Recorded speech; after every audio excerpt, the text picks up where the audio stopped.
Hello guys, welcome back to the channel for a new Databricks video. Today we are going to discuss about recursive queries or recursive CTEs, more specifically also known as common table expressions. Until recently, Databricks did not support this feature, didn't support recursive queries, which was a big issue as we had to find cumbersome and inefficient workarounds to achieve the same result. However, recently introduced recursive CTEs using the recursive keyword, and now we are able to execute recursive queries to traverse hierarchies, to analyze parent-child relationships, or to navigate tree structures. This is a massive change as recursive queries are quite important and frequently used in large-scale projects. Let's see what the documentation says about it.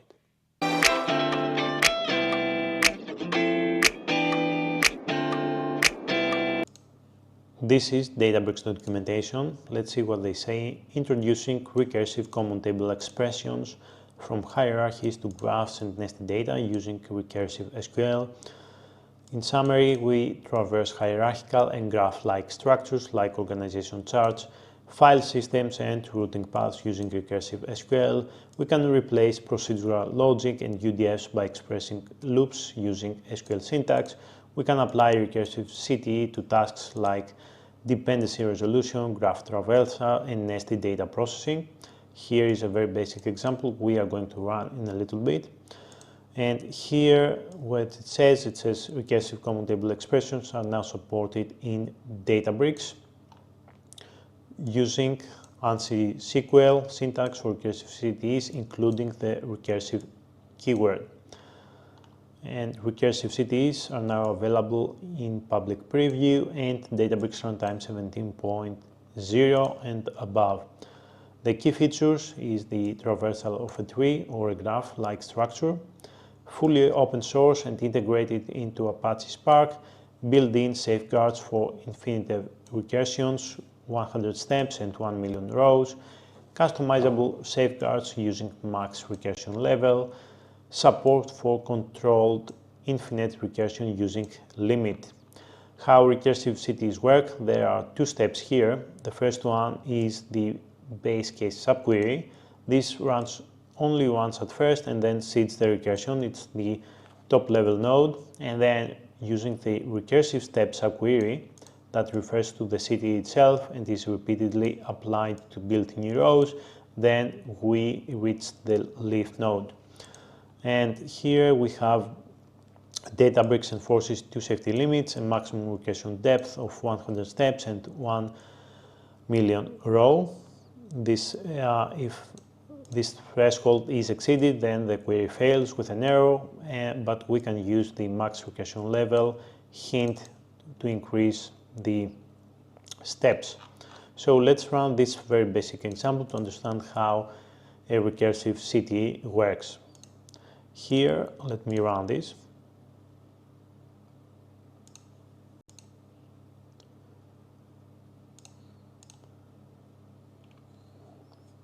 Give it a second to run. So the first step will produce 1 as a result and it will run only once. This is the base case. That's the top level node, right? And then we start from here.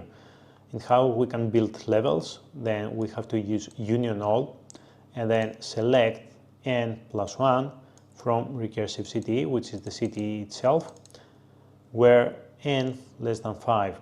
And then we select everything from this recursive CTE. So the first iteration will only bring back 1, right? The second iteration, the second step, we start the recursion steps here. Then is 1 plus 1 equals 2 from recursive CTE, where 1 less than 5, so we continue. Then we have 2 plus 1, 3, that gives us this. N is 2 now, less than 5, we're still going on. Then 3 plus 1 is 4, n equals 3 less than 5, and then one more, and it brings back 5. So this is a very basic example to understand how recursive CTEs work. Let's scroll down here and create a temporary view named named employees, and here we have employee ID, employee name, and manager ID. So here we have the CEO, top level manager, and the CEO doesn't have a manager, right? That's the top level node. And then we have the vice presidents and the directors and the managers and the engineers. So we want to build this hierarchy and also the path later on. So let me run this here and let me select from the employees, and let's build our recursion CTE, our recursive CTE. Here, as you can see, this is the table now. We are going to add an extra column named level, displaying the hierarchy of this organization. This is a very, very common case. Let's create a new cell here and let's write our recursive CTE. So we have with recursive, let's say employee hierarchy as, right? Then select employee ID, employee name, and manager ID. Let's select these three, and then we want one as level, as a level from employees, which is the table, right? From employees where manager ID is null, and the reason we want that is because this iteration represents the CEO, the top level node, where the manager ID is null. The CEO doesn't have a manager, so he's the top level node. And then now it's time to add the recursion step. So here, let's say we start from CEO. CEO does not have a manager, that's why he's the top level node, and then union all, and then now it's time to select employee ID, the same fields here, employee underscore ID, employee name, and manager ID, and level, we want level plus one as level, and then select from employees, which is the original data set, as employee as E, and then here we have to add, we need the current. Now we have to add the employees from the current hierarchy. So here, let's say we have to add employees reporting to the current level, and here we have to use inner join with the CTE itself, as we said, employee hierarchy as EH, and then the employee, so in the current iteration, the employee, we have to use the manager ID to connect it with the employee ID of the previous iteration, right? So we have, in order to see the structure of this organization, its employee has a manager except the CEO, and that was the first iteration. And here we start adding employees to the current level. So we select from employees, and then the manager ID points to his manager, so one level above, right? And this is how you can achieve this recursion. So let's select everything from employee hierarchy, order by level, and employee ID. Let's run this query and see what brings back.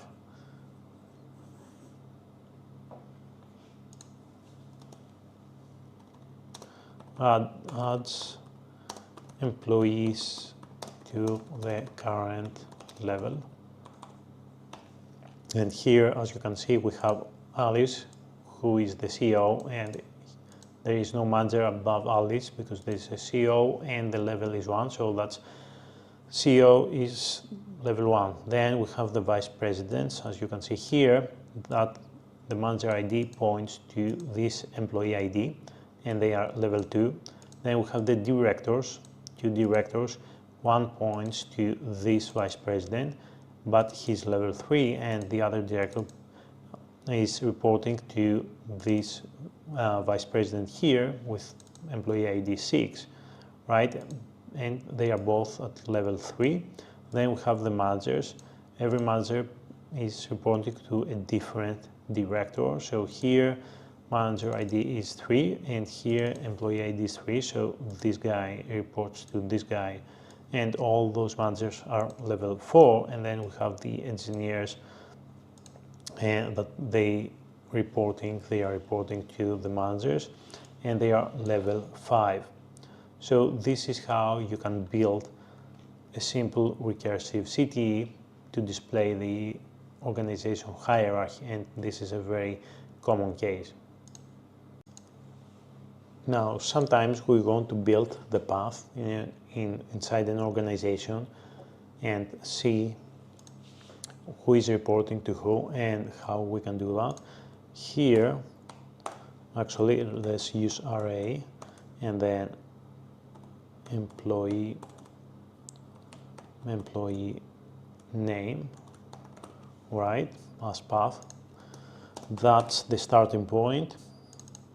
And then here, first of all, here we need EH, and here we need actually array append, because we keep appending while we are traversing the whole hierarchy.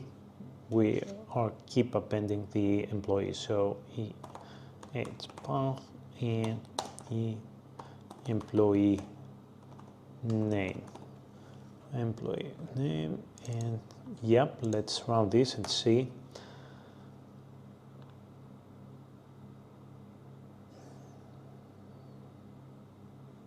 Here, as you can see the path, we have Alice, who is the top level node, and then at the bottom we have the engineers, who are the lift nodes.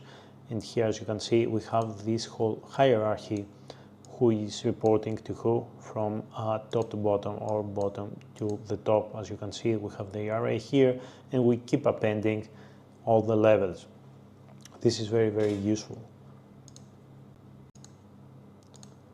Now, if you are asking why we have to use union all in recursive CTEs, because union all ensures no records are unintentionally removed during recursion. Deduplication is unnecessary and expensive in hierarchical or recursive queries because we can have so many levels, so it can be quite expensive to have extra unnecessary actions here. And then we have why we use inner join, because it enforces valid parent-child relationship in hierarchies. It prevents recursion from processing invalid or redundant rows, avoiding infinite loops or incorrect results.